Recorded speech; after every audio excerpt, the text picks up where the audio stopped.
Hi everyone, আমি অর্চিতা নতুন একটা ভিডিও লয়ে আবার আয় পড়ছি। এটা হচ্ছে নবমীর দিনের ব্লগ। আমরা নবমীতে একটু উদয়পুর গেছিলাম, যাওয়ার লগে লগে অনেকটা বৃষ্টি নামছে, তাই ভিডিও করতে পারছি না। একটু ক্লিপস লইছি, অনেকক্ষণ দাঁড়ায় এসে একটু ক্লিপস লইছি। আর এটা উদয়পুরে আমরা দুইটা পূজা দেখছি, এটা দেখছি আর ওই এই দুর্গা মারা দেখা আমার দেখা শ্রেষ্ঠ।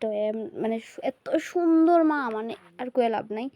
অনেকটা সুন্দর, অনেকটা বড়, মানে কি মানে বিশ্বাস করতে পারতাম যারা সামনাসামনি দেখছে তারা কইতে পারবো। এটা হচ্ছে উদয়পুরে আসলো। আর এটা হচ্ছে মেলাগড়ের পূজা দেখছি আমরা, একটা বড় মানে বাড়িতে অনেক সময় বলি তার বাড়ির সামনে একটা পূজাটা আমরা দেখছি। এই প্রতিমাটা খুবই সুন্দর। আমি কমো প্রত্যেকটা দেখা মানে দুর্গা মাই সুন্দর হয়েছে, তার মধ্যে সব থেকে শ্রেষ্ঠ দুর্গা হয়েছে যেটা আমি দেখাইছি আগে। তো যাই হোক, আমি বেশি ভিডিও করতে পারছি না, আমি কিছু ফটো অ্যাড করে দিছি এদিকে।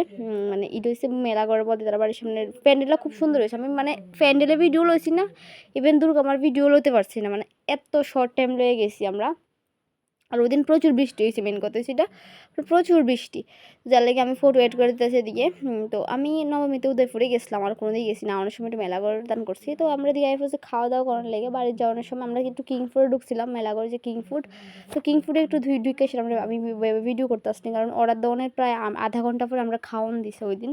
মানে এত রাশ আসলো রেস্টুরেন্টের মধ্যে, আর আমরা কিং ফুডে বসি, এর থেকে আর লড়ছি না কোনো দিকে। তো আমি ভেবে বদলোকে একটু ভিডিও করতে আসলাম, নিজে নিজে একটু ভিডিও করতে আসলাম। তারপরে এদিকে আমি রেস্টুরেন্টের ইন্টেরিয়রটা একটু ভিডিও করছি।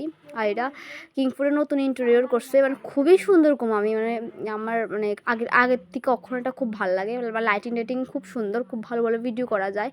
আর এটা আমার খুব মানে এটা আমি কি ফুল আমি জানি না, বাট এটা প্লাস্টিকের, বাট একদম দেখতে অরিজিনাল লাগতেছে।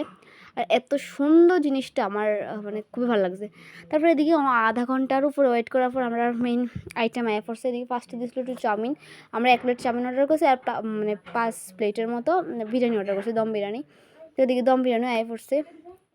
মানে এত রাশ, তার মধ্যে এত ভালো একটা বিরিয়ানি খাইছি আমি। আমরা কিংপুরের বিরিয়ানি আমার বরাবরই খুব পছন্দের, বাট ওই দিনের এত ভালো আমি আশা করছি না, কারণ যেহেতু পূজার বাজার, মানে পূজার টাইম এত ভালো সচরাচর পাওয়া যায় না। বা তারা বিরিয়ানিটা একদম বেস্ট, মানে বেস্ট থেকে বেস্ট। তো এদিকে আমি বিরিয়ানিটা বাইট লইতে আসলাম, একটু চিকেন, একটু ডিম ভেঙ্গা লইতেছি, একটু রাইস। তারপরে আমি ডিমটা একটু ভাঙ্গা লইছি, আর একটু পেঁয়াজ লইছি। তারপরে আমি একটু লয়ে লইছি আলু, বিরিয়ানি আলুটা হচ্ছে মেইন।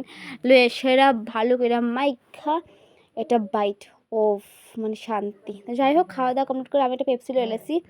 এই পেপসিটা দাম নিছে 50 টাকা। হ্যাঁ, অনেকটা ছোটো, অনেকটা কম থাকে। আমি যদি এর থেকে বড় লইতাম, এর দাম আসতো 45 টাকা, 750 ml এর। তো আমি এটা লইয়া প্রচুর লস খাইছি। পরে আমি কইতেছি 50 টাকাটা আমার বেকার গেছে একদম। বাট যেহেতু টোকেন ফেন্সি, তো যাই হোক, আজকে ভিডিওটা পর্যন্তই। মিনিমাম একটা ব্লগ করছি, বেশি কিছু করতে পারছি না। Thanks for watching. Next blog খুব তাড়াতাড়ি আইতেছে।